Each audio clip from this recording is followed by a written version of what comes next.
ಚಿತ್ರದುರ್ಗದ ಒಕ್ಕಲಿಗರ ಕಟ್ಟಡದಲ್ಲಿ ಲೋಕಸಭಾ ಕ್ಷೇತ್ರದ ಬಿಜೆಪಿಯ ನೂತನ ಕಾರ್ಯಾಲಯದ ಉದ್ಘಾಟನೆ ಹಮ್ಮಿಕೊಳ್ಳಲಾಗಿತ್ತು.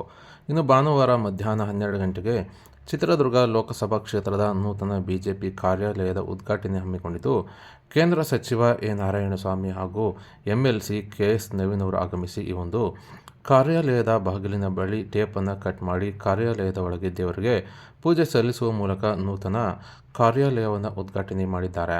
ಇನ್ನು ಈ ಸಂದರ್ಭದಲ್ಲಿ ಜಿಲ್ಲಾ ಬಿಜೆಪಿಯ ಅಧ್ಯಕ್ಷರಾದ ಎ. ಮುರಳಿ, ಮಾಜಿ ಶಾಸಕರುಗಳಾದ ಜಿಎಚ್ ತಿಪ್ಪಾರೆಡ್ಡಿ, ನೇರ್ಲಗುಂಟೆ ತಿಪ್ಪೇಸ್ವಾಮಿ, ಮುಖಂಡರಾದ ಜಿಟಿ ಸುರೇಶ್ ಸೇರಿದಂತೆ ಅನೇಕ ಜಿಲ್ಲಾ ಬಿಜೆಪಿಯ ಮುಖಂಡರು ಮತ್ತು ಪಕ್ಷದ ಕಾರ್ಯಕರ್ತರು ಹಾಗೂ ಪದಾಧಿಕಾರಿಗಳು ಹಾಜರಿದ್ದರು.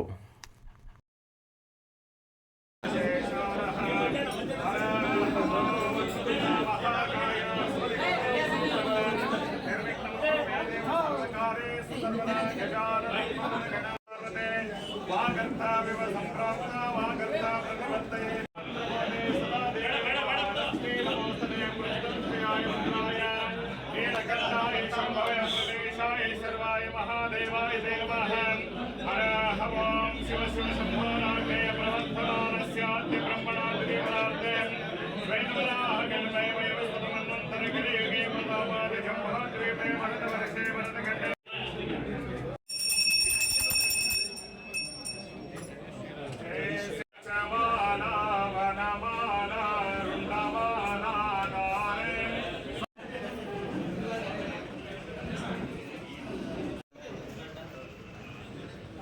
ಸಂಪತ್ ಸರ್ ಚೂರು ಮೇಲ್ಗಡೆ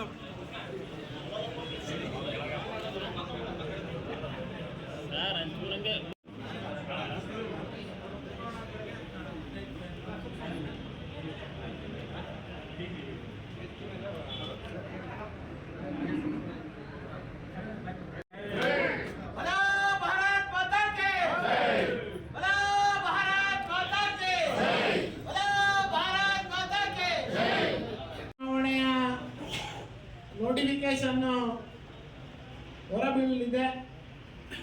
ಆ ಸಂದರ್ಭದಲ್ಲಿ ನಮಗೆ ಮಾಜಿ ಶಾಸಕರಾದಂತಹ ತಿಪ್ಪೇಸ್ವಾಮಿಯವರು, ರಾಜೇಶ್ ಗೌಡ್ರೆ, ಭಾರತ್ ಮಾತಾ ಕಿ ಜನಪ್ರಿಯ ಮಾಜಿ ಶಾಸಕರಾದಂತಹ ಜೆ. ತಿಪ್ಪೇಸ್ವಾಮಿ ಮಾತಾಡಿದರು ಮನವಿ ಮಾಡ್ತಾರೆ.